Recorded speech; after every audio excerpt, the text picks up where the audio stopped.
Di ekonomi digital sekarang, ada satu mata uang baru yang, nilainya bisa jadi lebih tinggi dari uang di rekeningmu. Mata uang apa tuh? Mata uang itu adalah perhatianmu. Nah, itu dia. Dan hari ini kita akan bedah bareng-bareng sebuah artikel opini yang tajam banget dari Singgi Aji Purnomo. Judulnya aja udah ngena banget ya? Betul, attention span, komoditas terpanas generasi Z.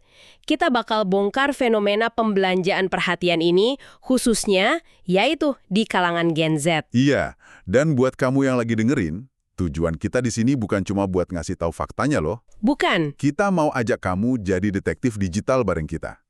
Kita selidiki, kenapa sih perhatianmu itu jadi rebutan? Apa aja biaya tersembunyi dari setiap scroll yang mungkin nggak kamu sadari? Dan yang paling penting, gimana cara keluar dari jebakan ini? Siap, kita mulai. Oke, kita mulai dari dasarnya dulu kali ya. Istilah attention span ini kedengerannya keren, tapi artinya apa sih sebenarnya? Dan kenapa harus spesifik perhatiannya Gen Z? Kenapa itu yang jadi emas buat platform-platform digital? Ini bukan lagi sekedar kiasan loh. Artikel ini benar-benar menekankan kalau ini adalah sebuah model ekonomi baru. Sebuah kenyataan ekonomi ya? Betul. Bayangin aja, perhatian kita tuh kan terbatas, cuma 24 jam sehari. Nah, keterbatasan itulah yang bikin nilainya jadi mahal. Platform digital itu pada dasarnya ya pasar raksasa. Dan produk yang mereka jual ke pengiklan itu ya, perhatian kita semua. Persis. Dan di pasar itu, perhatian Gen Z jadi primadonanya.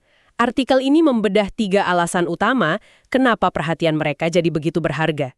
Pertama, dan ini yang paling jelas, tingkat keterpaparan yang tinggi. Maksudnya mereka digital native gitu ya? Tepat. Buat mereka, media sosial itu bukan lagi hiburan, tapi udah kayak kebutuhan primer. Mereka lahir dan besar di dalam ekosistem ini. Mereka nggak kenal dunia tanpa internet kan? Nggak kenal. Lalu yang kedua, dan ini yang mulai bikin was-was, adalah kemudahan untuk terpengaruh. Karena pola pikir yang masih berkembang, artikel ini bilang mereka itu lebih rentan kena persuasi digital, lebih gampang ikut-ikutan tren yang ganti tiap jam. Nah, ini nyambung ke alasan ketiga, yang jadi incaran para pebisnis. Apa tuh? Nilai ekonomi jangka panjang.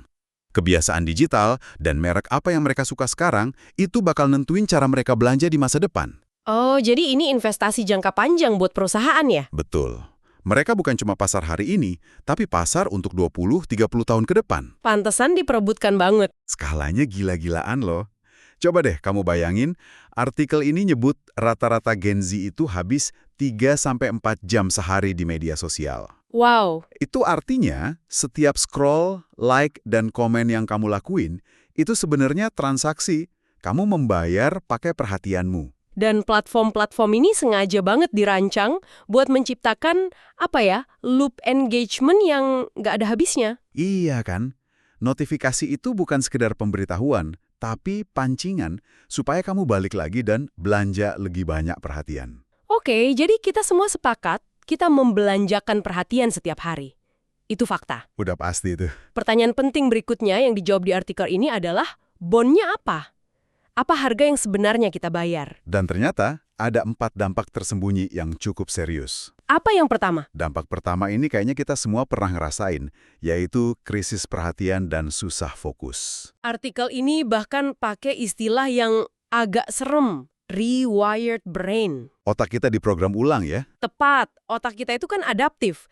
Kalau tiap hari dijejali stimulasi super cepat, video 15 detik, reels, stories yang ganti-ganti terus, ya otak kita jadi terbiasa dengan ritme itu. Jadi nggak bisa lagi fokus sama yang lambat. Betul. Akibatnya, kata artikel ini, kemampuan kita buat fokus ke tugas yang butuh waktu lama dan konsentrasi itu anjlok. Pantesan ya sekarang baca buku 1 bab aja rasanya berat banget. Bawaannya pengen ngecek HP terus. Nah, itu dia. Gampang banget bosen sama hal-hal yang butuh mikir agak dalam. Dan masalahnya, ini nggak cuma soal kerjaan atau belajar. Dampaknya merembet ke sesuatu yang lebih personal kan? Ke cara kita memandang diri sendiri. Tepat. Ini membawa kita ke dampak kedua yang krusial banget. Pembentukan identitas yang terdistorsi. Penulisnya bahkan menyebut media sosial sebagai identity marketplace atau pasar identitas. Wah, ini istilah yang dalam banget. Maksudnya gimana tuh pasar identitas? Maksudnya, media sosial itu jadi arena utama di mana Gen Z membangun dan menjual konsep diri mereka. Oke. Artikel itu membedahnya jadi 3 pilar. Oke. Pertama, ada social validation. Di sini, like, komen, dan jumlah follower jadi tolak ukur nilai diri. Harga diri kita jadi bisa dihitung pakai angka gitu ya? Bisa dibilang gitu. Jadi kayak, gue bernilai sekian likes. Ngeri juga kan? Ngeri sih. Pilar kedua adalah comparative culture, budaya membandingkan diri. Kita terus-terusan dijejali highlight reel orang lain yang kelihatannya sempurna. Lalu kita bandingkan dengan kehidupan nyata kita yang mungkin lagi berantakan. Jelas kalah telak dong. Pasti. Dan yang ketiga, ini yang paling bahaya menurutku. Personal branding premature. Maksudnya? Ada tekanan buat menciptakan citra diri tertentu. Jadi si paling produktif, si paling gaul, si paling bijak, bahkan sebelum mereka sendiri paham siapa diri mereka sebenarnya. Oh. Hasil akhirnya dari 3 pilar ini, kata artikel itu, adalah kondisi yang disebut identity fragmentation. Diri kita jadi terpecah-pecah jadi banyak persona digital, tergantung platformnya. Gila. Gila. Platform ini efektif banget ya memanen perhatian kita. Pasti ada trik psikologis di baliknya. Apa aja yang diungkap di tulisan ini? Tentu ada, dan ini dampak ketiga. Eksploitasi psikologis. Nah, Platform ini bukan cuma teknologi, tapi juga mesin psikologi. Artikel itu menyebut 3 strategi utama. Yang pertama itu variable rewards, atau imbalan yang nggak bisa ditebak. kayak judi dong. Persis kayak mesin slot di kasino. Kamu nggak pernah tahu kapan jackpotnya itu like atau komen akan muncul. Jadi kamu terdorong untuk terus menarik tuasnya. Atau dalam hal ini, terus refresh feed. Wah, ini saya ngaku dosa deh. Pernah posting sesuatu, terus sejam kemudian nggak bisa berhenti bolak-balik ngecek HP cuma buat lihat notifikasi. Rasanya beneran kayak kecanduan. Itu karena dopamin di otakmu lagi dimainin. Strategi kedua adalah fear of missing out atau FOMO. Oh, FOMO. Konten sengaja dirancang supaya kamu cemas kalau ketinggalan tren atau gosip terbaru. Biar kita ngerasa harus selalu update ya. Betul. Dan yang ketiga, echo chambers atau ruang gema. Algoritma sengaja ngasih lihat konten yang kamu udah setuju aja, biar kamu ngerasa nyaman, divalidasi, dan akhirnya Betah lama-lama di platform itu. tepat sekali. Jadi setelah otak kita dihack dan identitas kita diobrak-abrik, ironisnya, hal yang seharusnya jadi tujuan utama media sosial, yaitu koneksi, justru ikut jadi korban kan? Tepat sekali. Itu dampak keempat yang paling ironis, hubungan sosial yang dangkal. Paradoks ya? Artikel ini menyebutnya paradox of connection. Semakin banyak teman digital, semakin sedikit hubungan yang benar-benar dalam di dunia nyata. Apa konsekuensi dari paradoks ini di kehidupan sehari-hari? Ada 2 yang utama. Pertama, communication degradation, alias penurunan kemampuan komunikasi tatap muka. Jadi kaku kalau ngobrol langsung. Iya, karena terbiasa ngobrol lewat layar, kemampuan kita membaca bahasa tubuh, intonasi, dan nuansa percakapan langsung itu jadi tumpul. Kedua, munculnya social anxiety. Kecemasan sosial. Betul, kecemasan di situasi sosial nyata jadi meningkat karena kita kurang latihan berinteraksi tanpa filter atau tombol edit. Oke, kita rekap sebentar. Otak kita diprogram ulang, identitas kita terpecah, psikologis kita dieksploitasi, dan hubungan kita jadi dangkal. Kalau semua ini digabungin, apa sih bahaya terbesar yang mengintai di ujung jalan? Penulis artikel ini ngasih jawaban yang nusuk banget dengan satu istilah kunci, pencurian kognitif. Pencurian kognitif. Wow, itu istilah yang berat sekali. Jadi ini bukan lagi soal buang-buang waktu, tapi secara harfiah ada sesuatu yang dicuri dari kemampuan berpikir kita. Jauh lebih menakutkan dari itu. Waduh, Tepat, maksudnya adalah Gen Z dan kita semua sebenarnya berisiko kehilangan aset paling berharga. Kemampuan untuk berpikir mandiri dan kritis, untuk punya kreativitas original, dan untuk membangun hubungan yang otentik. jadi waktu dan energi mental kita. Yang seharusnya kita investasikan buat belajar hal sulit, buat ngobrol sama keluarga, buat bengong dan nemuin ide baru, itu semua dicuri oleh konsumsi konten yang seringnya cuma sampah digital yang bikin nagih. Ini terdengar serius dan suram banget, tapi untungnya artikel ini nggak cuma nakut-nakutin doang kan, ada jalan keluarnya. Betul, solusi besarnya dirangkum dalam konsep conscious attention management atau manajemen perhatian yang sadar. Intinya bukan ninggalin teknologi, tapi merebut kembali kendali. Tepat, artikel ini ngasih 4 langkah praktis. Apa aja tuh langkah-langkahnya? Pertama, digital literasi.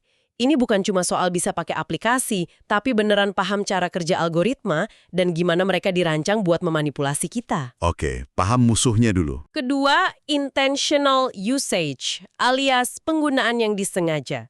Jadi, sebelum buka medsos, tanya dulu, gue mau ngapain di sini? Jangan buka cuma karena gabut. Nah, yang ketiga ini menarik. Attention budgeting, atau menganggarkan perhatian. Konsepnya bagus, tapi realistis nggak sih? Di dunia yang nuntut kita selalu online, bikin anggaran perhatian itu rasanya kayak mencoba menahan air pakai jaring. Pertanyaan bagus, tentu butuh disiplin tinggi. Gimana cara praktisnya menurut artikel itu? Menganggarkan di sini artinya secara sadar mengalokasikannya, waktu khusus buat aktivitas offline yang bermakna. Misalnya, jam 7-9 malam HP masuk laci, fokus ngobrol sama keluarga. Oh, jadi bikin jadwal puasa HP gitu ya? Bisa dibilang gitu. Atau hari Minggu pagi 2 jam buat baca buku tanpa gangguan. Dimulai dari yang kecil tapi konsisten. Dan yang terakhir, quality content curation. Jadi kurator buat diri sendiri. Betul. Kita harus aktif. Unfollow akun-akun yang cuma bikin insecure dan cari konten yang beneran nambah wawasan. Oke, itu solusi yang sangat praktis dan logis. Tapi, di sini bagian yang menurutku paling unik dari artikel ini. Penulisnya nggak berhenti di situ. Dia menawarkan sebuah kerangka etis ya. Benar. Sebuah kerangka etis yang akarnya dari ajaran Islam. Dan penting buat digarisbawahi, seperti yang penulis bilang, ini bukan pendekatan anti teknologi. Sama sekali bukan. Melainkan panduan etis. Betul, panduan etis buat menjinakkan teknologi biar sesuai dengan tujuan hidup kita. Ada 4 prinsip yang dia tawarkan. Mari kita bedah satu persatu. Prinsip pertama adalah niat dan pengendalian diri atau dalam istilah Islamnya, mujahadah an-nafs. Niatnya harus benar dulu. Betul, sebelum online, niatnya apa? Mau dipakai buat silaturahmi, cari ilmu, atau dakwah. Tapi niat aja nggak cukup. Perlu ada mujahadah, usaha sungguh-sungguh buat melawan hawa nafsu dan godaan infinite scroll. Jadi, itu kayak latihan otot spiritual buat ngelawan godaan dopamin dari notifikasi ya? Bisa dibilang begitu. Artikelnya mengutip hadis yang intinya bilang orang yang cerdas itu yang bisa mengendalikan nafsunya. Oke. Prinsip kedua gimana? Prinsip kedua ini super praktis. Prinsip manfaat.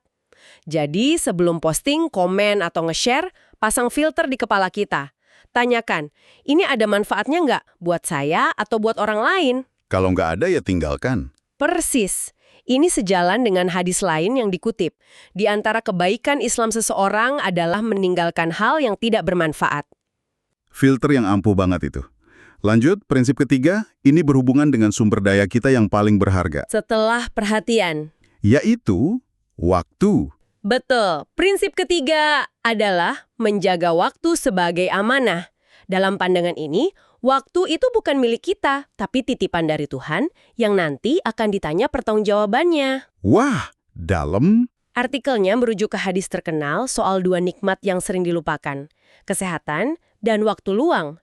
Jadi setiap jam yang kita habiskan di media sosial itu adalah investasi. Pertanyaannya, investasinya untung atau rugi? Buat dunia dan akhirat kita ya.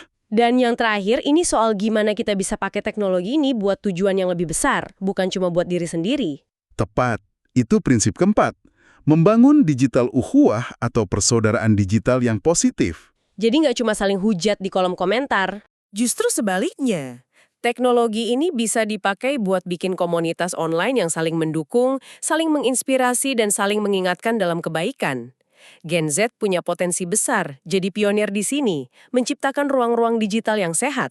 Jadi, kalau kita simpulkan dari artikel ini, Gen Z itu kayak lagi berdiri di sebuah persimpangan jalan yang krusial banget ya. Benar. Pilihannya cuma 2. Mau jadi generasi yang dimakan oleh konten, atau jadi generasi yang memakan konten dengan sadar dan bertujuan. Dan pilihan itu, kata penulisnya, ada di tangan masing-masing. Betul. Pesan utamanya adalah tentang kedaulatan diri. Dengan kesadaran dan prinsip, media sosial itu bisa kita ubah. Dari yang tadinya alat yang menyandera perhatian kita, jadi alat yang melayani tujuan hidup kita. Pergeseran peran ya. Betul, dari sekadar objek yang dimanfaatkan ekonomi, perhatian menjadi subjek yang berdaya memanfaatkan teknologi untuk kebaikan. Sebagai penutup, kami mau kasih satu pertanyaan buat kamu renungkan. Silakan. Artikel ini fokus ngebahas gimana perhatian kita dieksploitasi untuk keuntungan komersial buat jualan produk. Sekarang, coba bayangkan sejenak. Apa yang terjadi ketika mekanisme yang sama, mekanisme super efektif yang bisa membentuk identitas dan perilaku ini, nggak cuma dipakai buat jualan baju, tapi buat membentuk opini politik atau mengontrol narasi sosial dalam skala yang jauh-jauh lebih besar lagi.